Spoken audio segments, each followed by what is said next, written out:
Got a couple items to cover today. Again, only because the core investigation that I want to cover we'll talk about, and there's a couple of things I just will bring to your attention because you have my time and I have yours.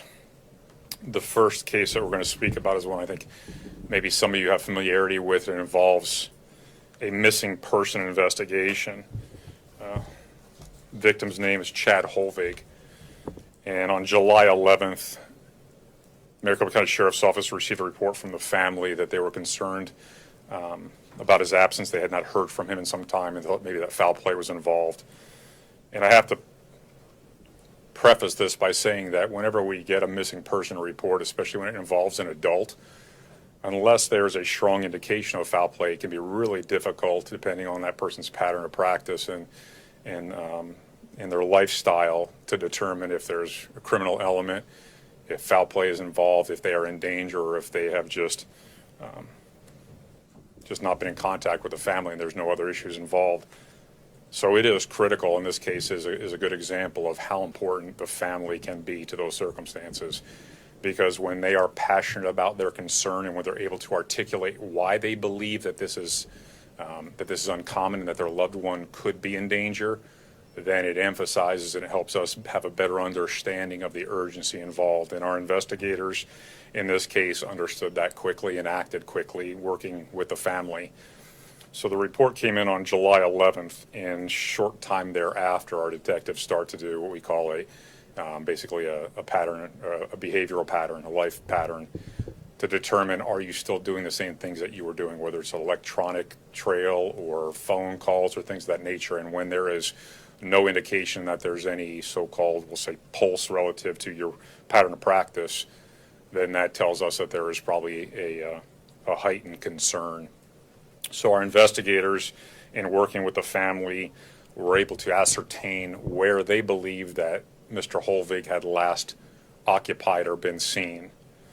The address of that location was 11,101 North 181st Drive in Goodyear.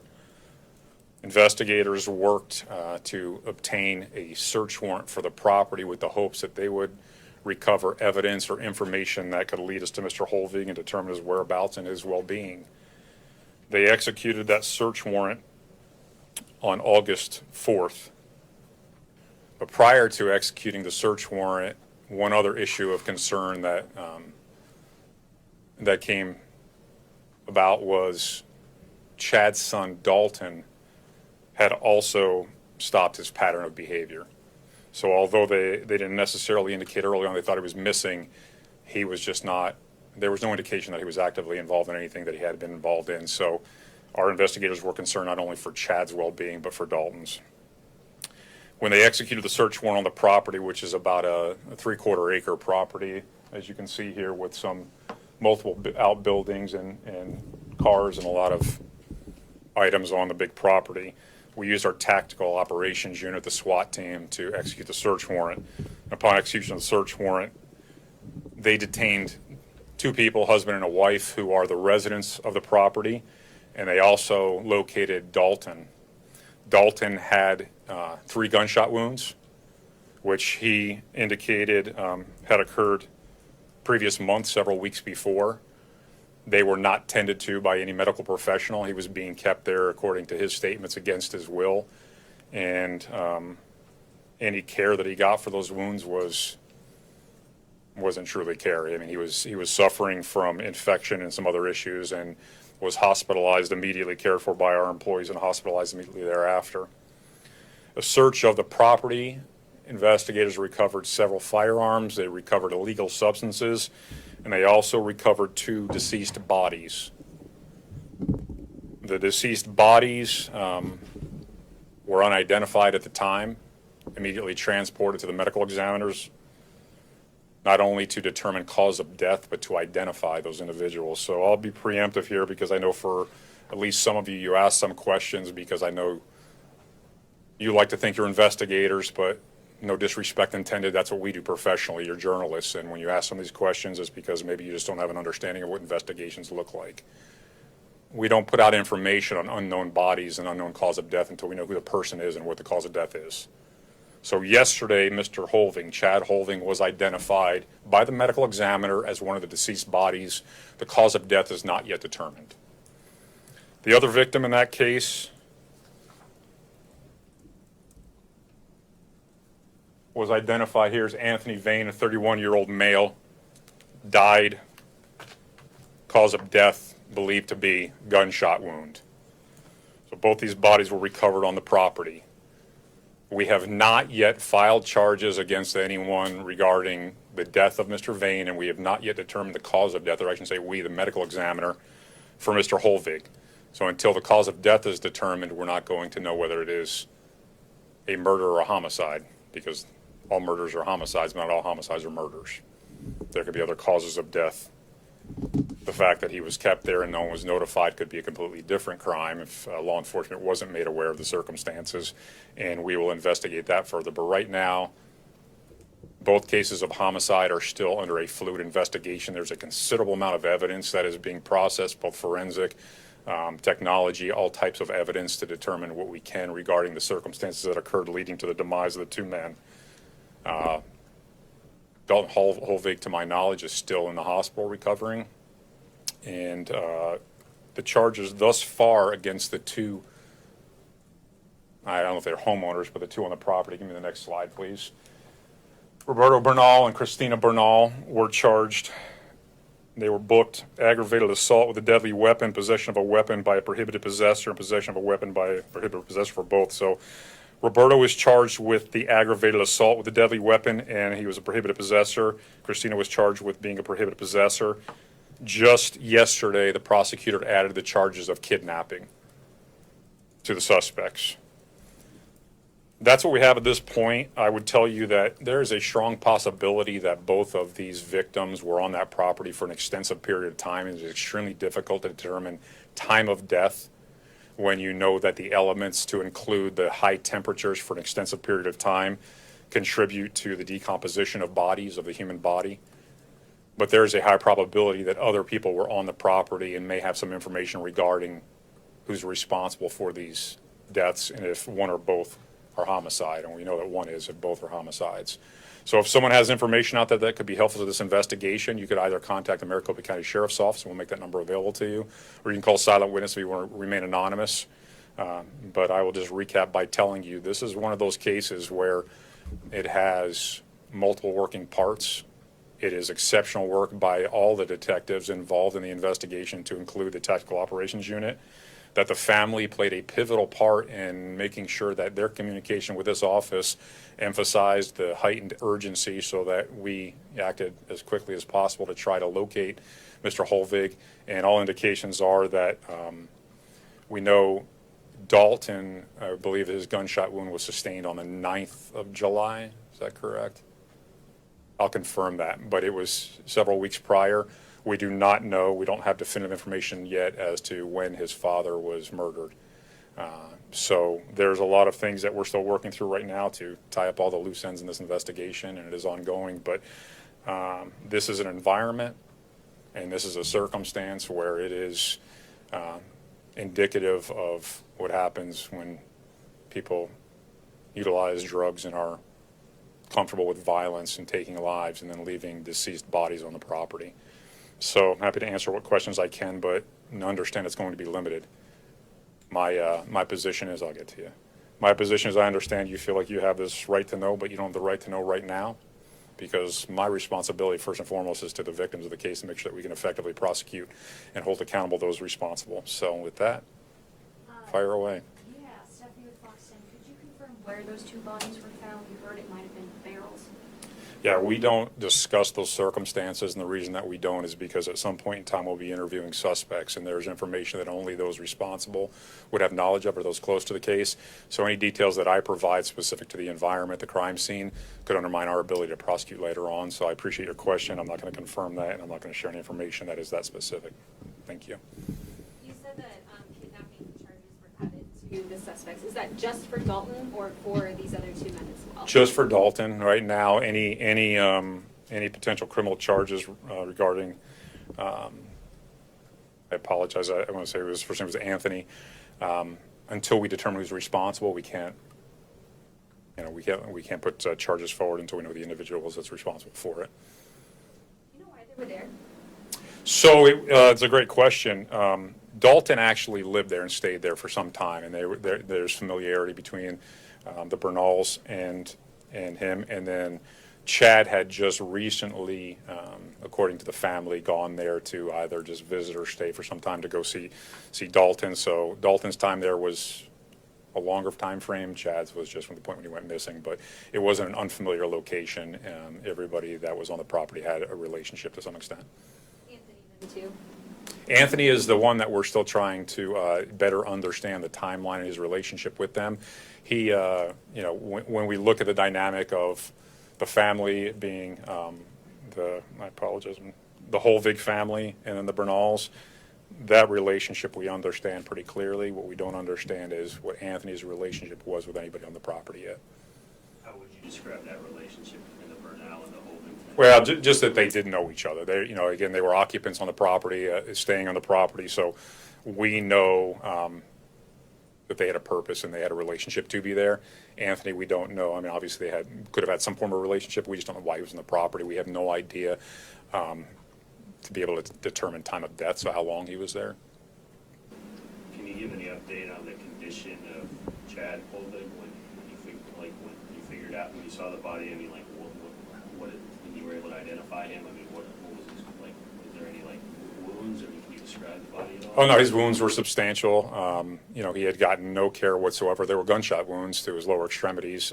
So investigators described it as it was infected, and it was, apparent to them that he was suffering. His consciousness, I guess, could have been also impaired to some extent due to substances. And we're not clear on what or how or who was giving him those substances, whether it was some form of what they thought was medical treatment, or if it was a contributor to the fact that he was being held against his will. And that was Chad or Dalton? That is Dalton. Okay. Yeah, Dalton is the one who had the gunshot wounds and is in the hospital recovering. In terms of Chad, can you talk about what condition he was found in? Or, I know you said there's no cause of death right now, but any kind of wounds? Yeah, we'll wait until the medical examiner actually gives us a full report on, once they determine cause of death. Decomposing, dead body. I mean, that sounds really cold and graphic. I don't mean for it to, but until we know more about it, it is a man who was found dead, and his body had been there for some period of time in the conditions outside, which in Arizona is hot. So decomposition happens pretty quickly. You mentioned illegal substances were also found on the property. Is anyone facing charges for those? Those are still pending. We're waiting for a chemical analysis back from the lab. So once we get those and able to determine if we can tie those substances specifically to an individual. And I think a part of it's going to be, as Dalton recovers, what are we able to ascertain from his statements and be able to then substantiate through evidence that we find on scene. And again, I call out to the community every time we have a situation, just because we have folks in custody and we may have suspects or investigative leads. It is a puzzle of information, and there are people out there right now that know exactly what happened or could know, what happened. And if you'll call in and help us solve this, go a long way with this community and with the family. Would you say that Anthony and Chad's bodies were in similar types of conditions, or was one like markedly different than the other? I don't know. I wouldn't know how to properly answer that and keep it within the framework, as I said, where I don't want, when investigators interview potential suspects, we know that they're going to know details that others don't. So anything that I share could undermine the hard work by investigators, and my job is to protect the integrity of it. So I appreciate your question, but I'm just not willing to answer that. Just so I have the timeline correct, family reported that they were concerned about Chad on July 11th. But then within that time frame, between that and the search warrant being served, they also became concerned about Joel. Yeah, they expressed, I think, that our investigators working alongside the family, because so what you do is you're identifying a pattern of behavioral practice, a pattern of life, right? So how, if you go to the ATM, if you use your phone, if you check in with whomever, if all of a sudden those things come to a hard stop, then we know that there's a heightened concern. Dalton maybe had not been as actively engaged with his family as Chad was. So initially, it's just like, okay, Dalton doesn't check in as much. But as we're going through it and we start taking a look at that also, because we're looking for Chad, and Dalton, we know where he is, and all of a sudden we realize Dalton's activity had diminished dramatically also. And that's what led us to, and the family, to be more concerned for him also. But the search warrant was executed on that property with intentions believing that we would see Chad there or find information leading us to Chad. And unfortunately, the circumstances were dire. Any kind of motive other than, you said that you referenced drug and relations to drugs and violence? So, well, you have different, even though they may be intertwined, you have the motive behind why was Dalton assaulted with a firearm, and then you have the motive behind who's responsible for Chad's murder. And what normally happens is you need to know who before you'll know why. That is a great contributor. So we know who's responsible for shooting Dalton, but we don't know all the motivations behind it yet. We'll work through that until we can really pinpoint who's responsible for how Chad died, and if someone was it was at someone's hands, then we can determine motive better. But right now, those are unanswered questions. You said you thought people had visited the property. That's a speculation. There's no evidence to say folks did, but just with this lengthy time frame, we know that the front of the house, that there was kind of a tattoo shop, that Roberto was, I guess, a tattoo artist, so I don't know if anyone received tattoos in that time frame. I don't know who came or went, but it's a long time. I mean, for someone to have no visitors in that lengthy period of time would be unlikely. So they may know something, they may not, but I'm just calling out to the community to help us if you do. Is there criminal history at all for the Bernals? Everyone had a criminal history with the exception of Chad. Anything of note? I don't know what would be noteworthy, but we'd be happy to get you that information. You can determine if it's noteworthy or not. Just to clarify, I know, because you had said at the beginning, not, all homicides or murders, et cetera. Do you believe Chad was murdered then? I don't have an opinion of it. Anytime you have an environment where there are drugs and there are bad actors and this type of potential violence, the cause of death, could be anywhere on the spectrum. The idea that Dalton was shot 3 times obviously heightens our concern for how his father, what contributed to his demise. But I just don't want to be premature in assuming anything. So you know who's responsible for shooting Dalton? Correct. Roberto was charged with shooting Dalton. That's the aggravated assault charges. So Dalton was reported missing on July 10th, and it was known that the father had gone down to go visit him. Did the family ever go to the home of Dalton to check up on either or? July 11th is what I have in this, I'm incorrect. I don't know if the family went there or not. The investigators would know. That's just not a question I asked, but we can get that answer for you. I would tell you that I just want to make sure that I express my concern for first of all, my condolences to the family, but secondly, my concern for their safety, because until we put a bow on this and know who's responsible, I think anyone that is in the family could have some concern for their own safety, not knowing what the contributors were as to why Dalton was assaulted and if someone's responsible for Chad's death. Do you have any reason to believe that anyone involved in any of this is still at large or out there in the community? Well, until we charge somebody with it, I'm concerned. Until we know unequivocally that everybody that's a participant in the death, again, of Anthony, I'm always concerned, but I'm concerned every day of the week, because unfortunately we were in the business of trying to stop violence and hold people accountable. So, concerned. I guess I know you're looking for anyone else out there right now. I'm looking for whoever's responsible, and whether that's 1, 2, or more, we just want to wrap the entire group up. So until the evidence provides us facts to definitively say how many people were involved, we will go about it not knowing that answer until they're in custody. Should the community then be concerned? As I said, I'm in the business of law enforcement. I see far too many cases when we're talking about. There's a lot that we don't. So if the question is, are we concerned that there's a murder at large that could potentially harm others, I think that this incident here will play itself out in a way that there was a relationship between the person responsible for the murder and the victim. So anybody outside of that realm should just have the level of concern they do just in their everyday life, as it pertains to potential crime or being a victim. Just to clarify, have you spoken with Dalton? Like, I know you said he was in the hospital still. Like, have you followed up with him at all yet? Investigators have, but when I say that, I say it from from my perspective as being the sheriff, understanding what the investigators are trying to accomplish.